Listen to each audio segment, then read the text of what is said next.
시작하기에 앞서 구독과 좋아요 안 하셨다면 구독과 좋아요 꼭 한 번씩 부탁드립니다. 구독과 좋아요는 크리에이터에게 큰 힘이 됩니다. 제게 큰 힘을 주셔서 감사드리며 바로 시작합니다. 파리 생제르맹이 툴루즈와도 비기며 다시금 승점 1점을 획득하는 데 그쳤습니다. 리그 중하위권 팀들을 상대로 승점 1점밖에 가져오지 못한 것은 정말 참담한 일인데요. 음바페, 덴벨레가 후반에 투입되었으나 한 골밖에 기록하지 못하고 점유율만 높고 또 비효율적인 축구로 1대1 무승부를 기록하고 말았습니다. 이강인 선수에 대한 혹평도 이어지고 있는데요. 문제는 경기 내내 이강인에게 공이 많이 오지 않았다는 점이었습니다. 이날 이강인의 볼터치 횟수는 51분간 겨우 27회에 불과했습니다. 81분간 87회에 달했던 지난 로리앙전과 분명히 다른 흐름이었습니다. 패스를 시도한 횟수 자체도 59회에서 19회로 급감했습니다. 볼터치, 패스 시도 모두 출전 시간에 따라 90분당 평균값으로 비교하면 절반가량 줄었습니다. 왼쪽 측면에서 주로 호흡을 맞췄던 파비안 루이스와의 호흡도 어긋나는 장면이 많았습니다. 전반적으로 이강인의 비중이 크게 줄어든 모습이었습니다. 그나마 기회가 왔을 때 곧잘 기회를 만들었는데요. 슈팅으로 이어진 키패스는 2회로 이날 팀 내에서 가장 많았습니다. 크로스는 4개 중 절반을 성공시켰고 패스 성공률은 79%를 기록했습니다. 경기 내내 이강인과 루이스의 호흡이 잘 맞지 않아 답답한 모습이었습니다. 실제 많은 전문가들은 루이스와 이강인의 호흡이 맞지 않았고 루이스가 패스 미스가 잦아 흐름을 너무 많이 끊어먹었다는 점을 지적하였습니다. 또한 전술적으로 이강인이 희생양이 되었다는 평가가 많았는데요. 이전에도 이야기했듯이 루이스 엔리케 감독은 변칙 전술을 사용하기를 좋아합니다. 왼쪽에 링카가 변칙 3백의 핵심으로 왼쪽 윙백으로 출발하였지만 왼쪽 센터백으로 변형되고 오른쪽에 하키미가 윙백이 아닌 오른쪽 윙포워드까지 높은 위치까지 올라가는 전술을 밀어붙이고 있는데요.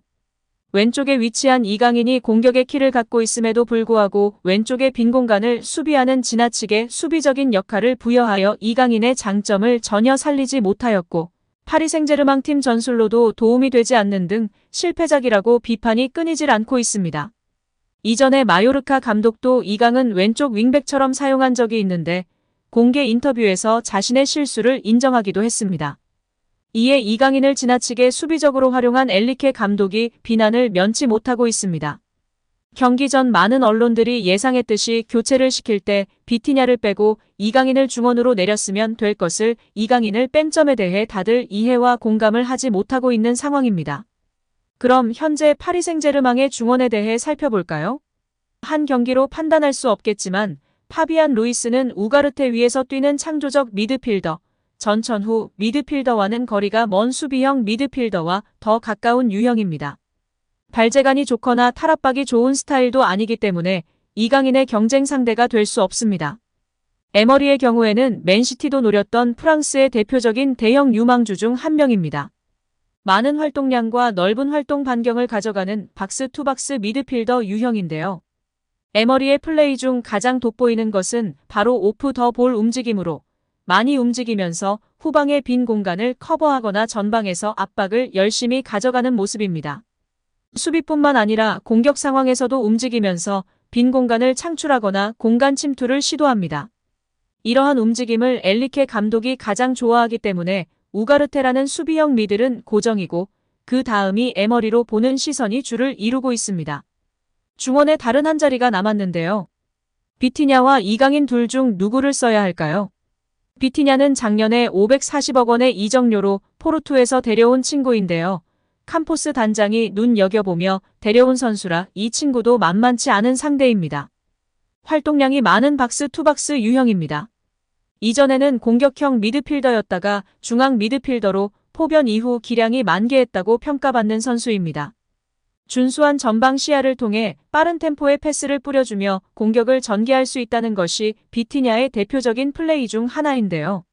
준수한 온더볼에 더해 기동력도 상당해 오프 더 볼 상황에서 압박과 커버도 성실하게 수행하는 편입니다. 여리여리한 피지컬과는 달리 은근히 강철 몸이라는 점도 장점으로 꼽힙니다. 이강인 선수와 비티냐 선수가 비슷한 모습인데요. 창조성과 탈압박, 드리블은 이강인 한 수 위라는 평가를 받고 있습니다.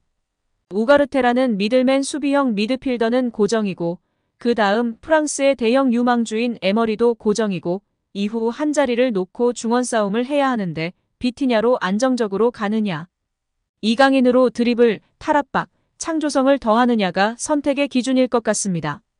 세트피스 키커까지 할 수 있는 이강인이 당연 제일 옵션이 되어야 할 것 같은데요.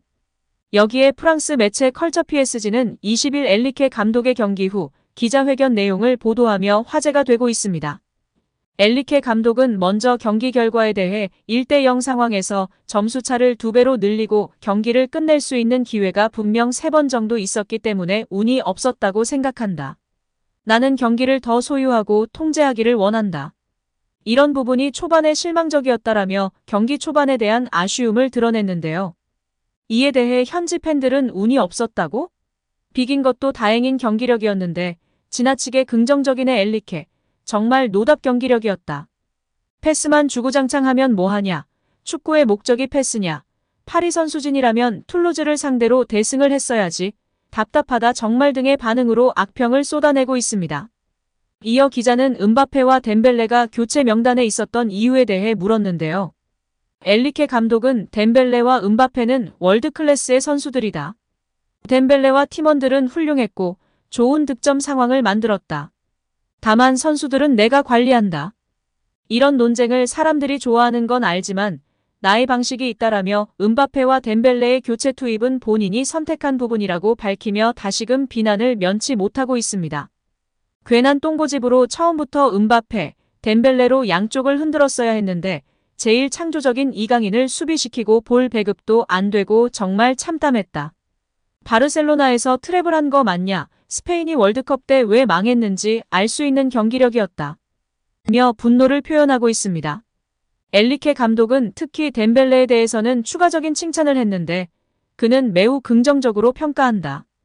1대1 상황에서 상대를 제거할 수 있고 경기장 안쪽과 바깥쪽에서 모두 우위를 점할 수 있다. 아직 속도가 조금 부족하지만 점점 좋아지고 있다라며 덴벨레의 능력을 극찬하기도 했습니다. 그럼 현지 매체에서도 예상했던 음바페, 하무스, 덴벨레로 공격진을 꾸리고 우가르테, 에머리, 이강인으로 중원을 구성하면 될 것 같은데요. 툴루즈전에서 비티냐를 냅두고 이강인을 교체시킨 것을 보면 다음 경기 이강인이 아닌 비티냐를 선발로 내보낼지도 모르겠습니다. 루이스가 정말 최악이었는데 다시금 루이스에게 기회가 가고 이강인 선수가 빠진다면 정말 가관일 것 같습니다. 오늘도 시청해주셔서 감사합니다. 늘 건강하시고 더 좋은 영상으로 찾아뵙겠습니다. 구독과 좋아요도 잊지 마시고 부탁드립니다. 감사합니다.